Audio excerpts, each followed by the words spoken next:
Hi, this is Tamara from mooglyblog.com, and in this video I'm going to be demonstrating how to crochet the Park Lane shawl. This shawl is being presented as a crochet-along on mooglyblog.com across the month of October 2020. So there will be 3 parts to these videos.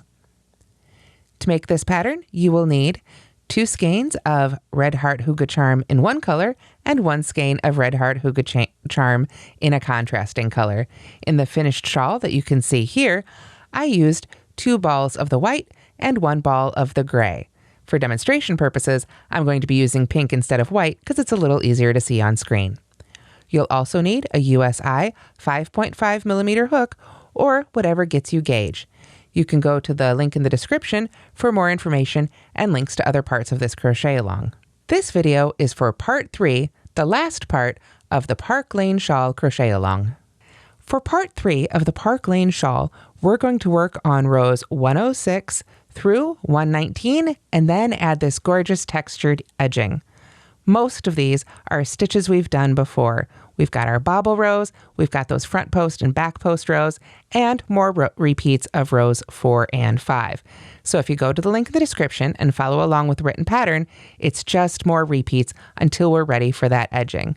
I also want to point out that if you're following along with this pattern on the blog, where it is broken into these 3 parts, there is another cheat sheet at the beginning of the part 3 instructions to help you remember what each one of those repeats is. So the last row of the Park Lane Shawl is row 119, and it's a row 5 repeat.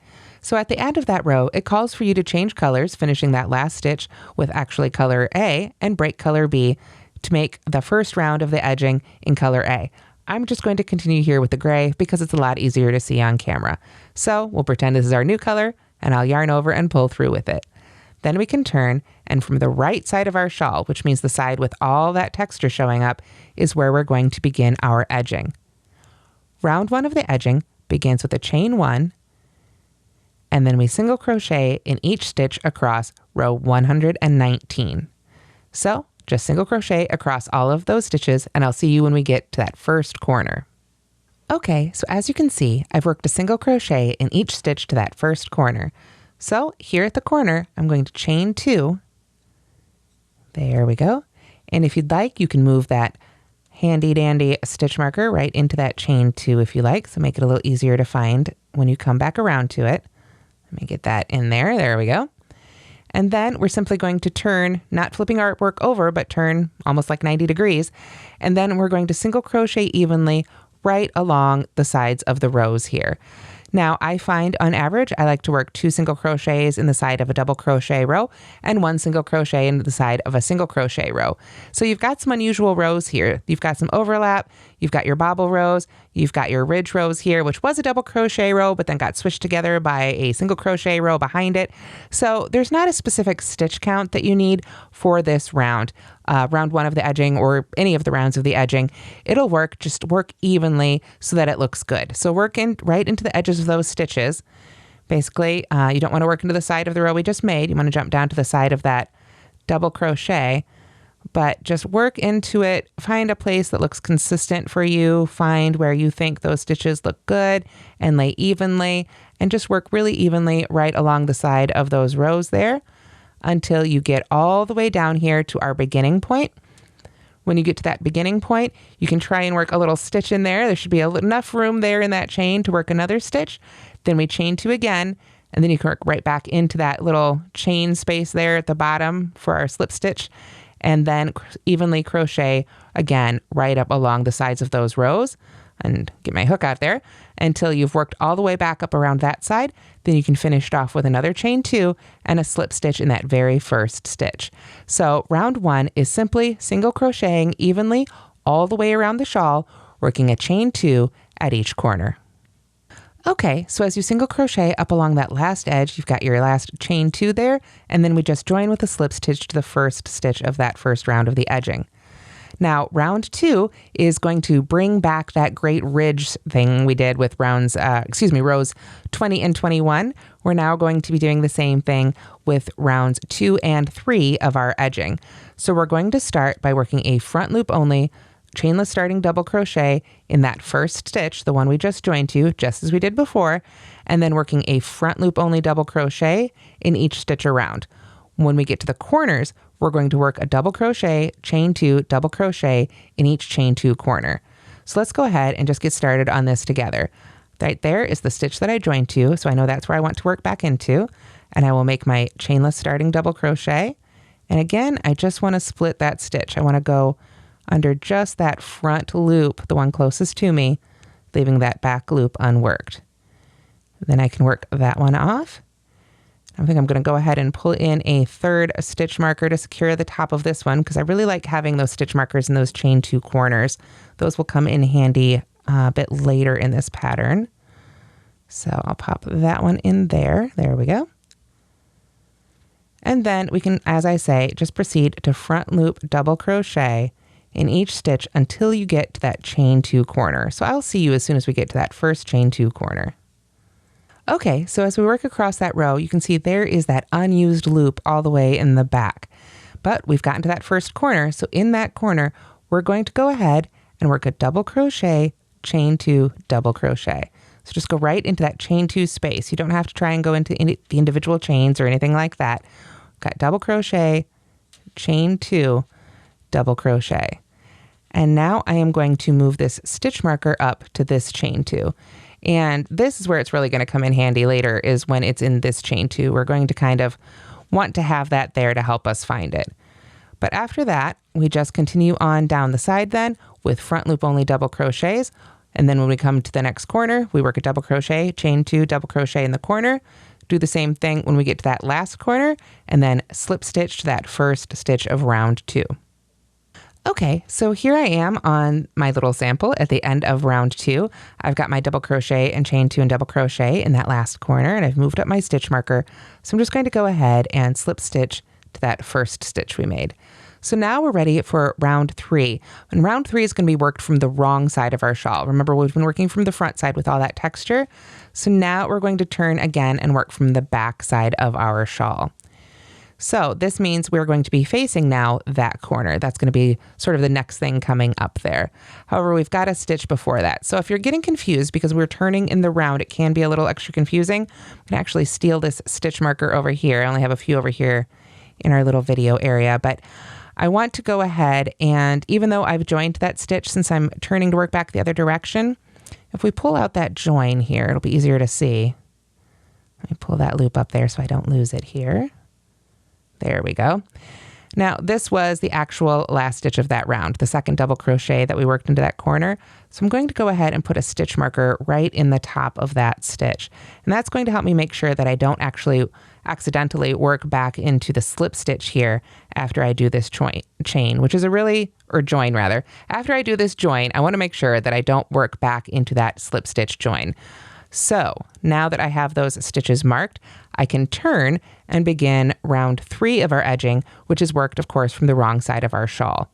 So now we need to single crochet in those unused loops. Remember those ones we didn't work in before, those unused back loops. Now they're facing us, so they're really front loops. And the next stitch of the previous round, just like we did in our rows 20 and 21 repeats. So because we've got these corners, it's kind of like where we've got those increases again, we've got some other stitches that we need to work in here. So to begin round 3, we're actually going to single crochet in the unused loop of the previous stitch of row 1. So if we look really closely here, let me try and sort of arrange it here so it's a little easier to see. Here there is that first stitch of this next round, the last stitch of the previous round.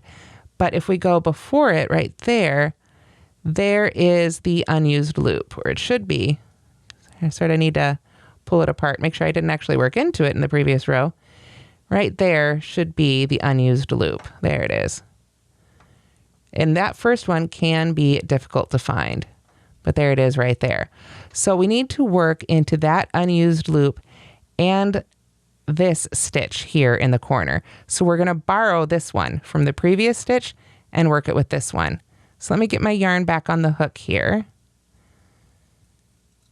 So we're going to come down and grab this unused loop from before the corner. And you can actually use the hooky part of your hook to kind of grab that if it makes it a little easier and get under that. And then jump up here to what would be that first stitch of the row right there.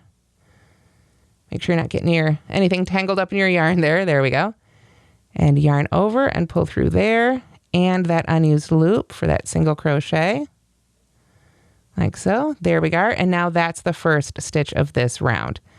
So I don't want to take this one out. This is still marking that last stitch of the previous round, but this is the first stitch of this round. So I could, yeah, right here. This is the stitch marker right there. That's the stitch we worked into, so we can pull that one out. Just want to make sure I didn't pull out one I still needed, and get that one there in our first stitch for this round. Now, after making that first stitch, we're going to skip over this entire chain 2 space. So we want it to fall behind where we're working right now. We're working from the wrong side, remember, so it's actually going to come out to the front side, but we're just going to skip right on over it. What we're going to do is find that next unused loop along the side here. So we're going to grab that, and then we're going to go back here and find that other double crochet from our corner. So we want to make sure and get into that top of that double crochet that made the second half of our corner. You can see right there is our chain 2 space. So now we've worked under both of those stitches. If I can find my working yarn here. There it is. One to hide from me. All right, so we're under both of those, the unused loop and that second stitch of the corner. So we finish that up by pulling through and making our single crochet. And then, remember, our corners were kind of like increases. We need to go under this loop again before we move on to the next stitch of the previous row. So then we're ready to just continue on working even until, of course, we get to that next corner. When we come around to that next corner, then we'll need to borrow stitches again. Basically, if we come over here and look at this corner, when we get to the corner, that last unused loop needs to work with the stitch above it and the double crochet in the corner. Then you skip that chain 2, come over to this unused loop, and it works with this double crochet in the corner and the next stitch. So you just reuse that the same way we did there at the end of row 21, or rather at the beginning of row 21 when we needed to use that unused loop twice. That's what we're doing here, so that we can work both the stitch above it that's worked into it and the stitch in the corner. That leaves that chain 2 space sort of loose up there in back and pulls over that ridge all the way around. So just continue working that all the way around just as shown. And then when you get to the end of round 3, you'll go ahead and join to that first single crochet made and break your yarn. We're going to make round 4 in a different color. Okay, when you get to the end of round 3, we're going to be breaking our yarn and switching to a different color for round 4. So I just wanted to show you how I do that. Okay, so after you've cut your yarn, you'll need to put it on a yarn needle. Like so, there we are. And then we are going to be working into this round for round 4. So we need to pull this stitch tighter and make sure that it doesn't mimic one of these other stitches and basically end up accidentally counting it as another slip stitch. So we'll go ahead and put our hook right under that first stitch of the round there that we made. Then send our needle, excuse me, not our hook, I'm obviously using a yarn needle here, down through the center of the stitch, the last stitch, the one it came out of. You can see right there, if we pull it gently, it'll mimic those other ones, and that's usually a good thing. And if it was the very last round, that's exactly what I'd want. But since we're working another round after this, I'm going to go ahead and just pull that nice and tight so that those 2 stitches are right up against each other. And then I can go ahead and weave in my end, and then I'll be ready for round 4. Now, round 4 is made in our color B, so it should be contrasting to the previous rounds, but I'm going to keep using the gray just because it's so much easier to see. So for round 4, we're going to join to any stitch of round 4, not one of the corners, but any one of the other stitches. Excuse me, I should say any stitch of round 3. So we just go ahead and pick one wherever you like, get your hook under those 2 loops, and go ahead and make a slip stitch join. Then we're ready to proceed, and we chain 1 and make a twisted single crochet in each stitch around. And this is one of my favorite edgings. What we're going to do is go right into that first stitch and pull up a loop as to make a single crochet. But what we want to do is we want to pull up a little extra and make sure those loops are really nice and a little loose on the hook. And then we're actually going to spin the hook all the way around before we yarn over and pull through to finish the stitch. And that puts a twist right in that single crochet that will give us an edging with some great texture that really mimics the look of the crab stitch or the reverse single crochet. So if you don't like this twisted stitch, you could substitute that stitch instead. So we'll go into the next stitch, yarn over, pull up our loop, spin our hook all the way around, and then yarn over and pull through to finish. And you can see it does get a little tight there. That's why we need to sometimes give those loops a little extra tug before we do that twist, yarn over, and pull through. So we're just going to continue making these twisted single crochets all the way until we get to our first corner. But you can see already here, after I finish this one, hopefully, there we go, you can see we're getting that twisted look, just like a crab stitch or reverse single crochet. It gives that great texture, but you don't have to try and work backwards. So we're going to work our way all the way across here until we get to this corner. And then when we get to the corner, we just work 3 twisted single crochets in the corner. But we don't want to work into the corner that was in round 3 here. We want to work, because there wasn't really a corner. If you'll remember, we just kept working right across with those single crochets.